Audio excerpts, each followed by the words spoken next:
Alright, you guys. So, what we are coming...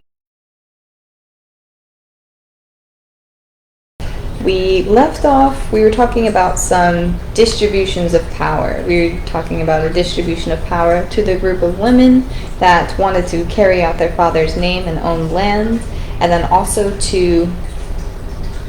I want to say Joshua. This is terrible, the fact that I cannot remember the names, but Moses' predecessor, right? Or his post-decessor. Joshua, yep, son of Nun. So Joshua is going to take over. We're not sure about when, because the further that I read, especially in the book of Numbers, Moses is still kicking. He's still alive. He's still guiding the people. And we don't really hear about Joshua quite yet, so I'm curious as to when he's going to pop up.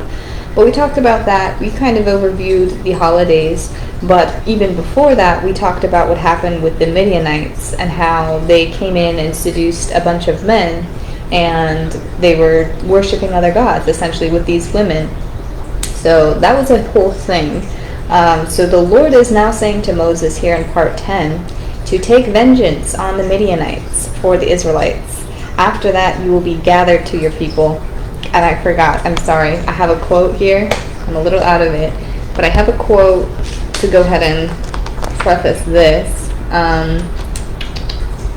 This is a quote on revenge. So I didn't plan it necessarily like this. It's still in order, but I did kind of try to line this up with the revenge quote, and it's working out perfectly. So the quote is, "Revenge is a kind of wild justice, which the more man's nature runs into, the more ought law to weed it out."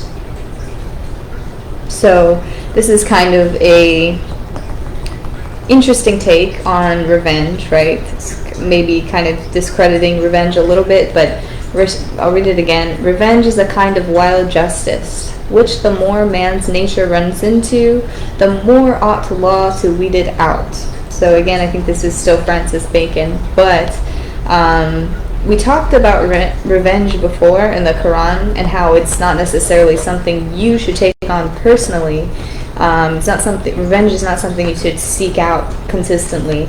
But on the other hand, if the Lord is commanding revenge, if the Lord is standing by you with revenge and encouraging it, it's your best bet to go ahead and go with it. Go ahead and walk with the Lord in issues of revenge, right? When any kind of conflict comes up, it's good to reflect, pray about it, see what the Lord's take is on it, and revenge will take its course. The Lord is the most adept at carrying out acts of revenge, so it's best just to trust Him. The Quran says, don't go about it on your own way, but we'll learn about here how the Lord literally says, yes, take revenge on these people.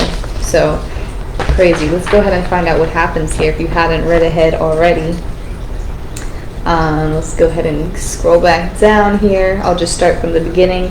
The Lord said to Moses, "Take vengeance on the Midianites for the Israelites. After that you will be gathered to your people." So the Lord says something here that doesn't really take place from what I noticed and read ahead. We learned that the Lord said something, or Aaron said something, saying, "You will be gathered to your people," or is quoted in the Bible, "You will be gathered to your people." That means death, right? That means your time has come. You'll be gathered to your members in heaven. So it is not a colloquialism. I figured out the word that I've been looking for. It's a euphemism. A euphemism is like, putting something lightly or softly or more eloquently. So this is a euphemism for death, and I'm going to remember that word now. I did think of it the other day. That is what's a lot of euphemisms in the Bible for different things, but yes. So he says, after this you'll be gathered to your people, but that doesn't necessarily happen. Moses doesn't die from what I can see from reading, but we're going to go ahead and figure out when that is later.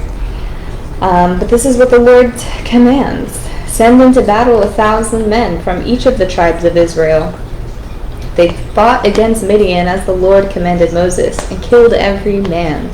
So think about this. The Midianites, I guess, were not that strong in number, but 1,000 men from 11 tribes, I guess that's enough, right? That's 11,000 people. But that's just not even the entire census, right? Remember how many people there were in each tribe? So it's kind of interesting how strong in manpower they really are, especially if they can take out all of the Midianites, right? So they fought against Midian, and they killed everybody. And the Lord takes the revenge even further. It seems that they captured the children of the town and the women, and the Lord is taking it even further, and he's saying, now kill all the boys, and kill every woman who has slept with a man.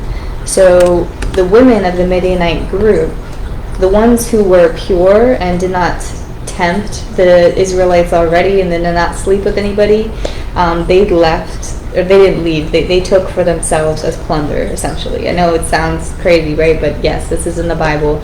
They took the women that were pure as plunder, but everybody who did sleep with a man, I don't necessarily know if they mean the ones that slept with the Israelites or just in general, the ones that were married off already.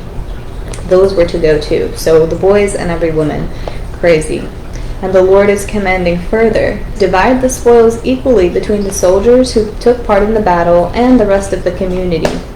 From the soldiers who fought in the battle, set apart as tribute for the Lord 1 out of 500, whether people, cattle, donkeys, or sheep. So the Lord is very clear. They took a lot of plunder, a lot of spoils from the battle. It was a lot of livestock and people. So 1 out of every 500 was tribute to the Lord, to either serve the Lord as a temple. It wasn't going to be like they were going to kill them or sacrifice them, but the cattle and donkeys and sheep maybe, right? But 1 is just, reserved, set aside for the Lord, including the women. They were to serve the church or the tent, the Lord, right? The half share of those who fought in the battle was 337,500 sheep, of which the tribute for the Lord was 675. So it does show the amount of livestock they had. If you want to go to line 31 and see how much sheep, how much cattle, how much people, donkeys, etc., it's all listed. But think about that, 337,000 sheep and 500 sheep. And then, of course, the Lord takes 1 out of every 500, which gives him 675. So, wow, right? Hold on. Yeah, because that was from the ones who fought in the battle. That is crazy. That is just an insane amount of livestock, just with sheep alone. And I am almost curious to see, how many other things there were, but that's a lot. Just livestock and alone is just a lot. So I'm wondering how many Midianites there were that they had to take over, but I guess it was, not as much as they had, or maybe an equal amount, or maybe the Midianites were greater in number than the Israelites and they still took them over. That was not clear. It did not say how many Midianites there were. But anyways, the last request from the Lord says, from the Israelites half, Moses set out 1 of every 50 people and animals, as the Lord commanded him, and gave them to the Levites, who were responsible for the care of the Lord's tabernacle. Oh, wow. And this is mind-boggling as well, because this first half that we're talking about, the 337,000 sheep, that was just for those who fought in the battle. So the 11,000, right, 1,000 from each tribe, it was just for them. It was split down the middle. So the other half was reserved for the people who didn't fight, the women and the children and all the other men who stayed behind. That was reserved for them, which is also wild, but this was the other decree.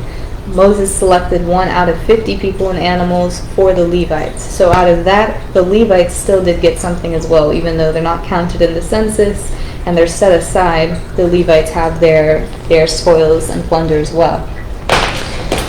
And now, don't see this as distrust, but I'm just purely curious.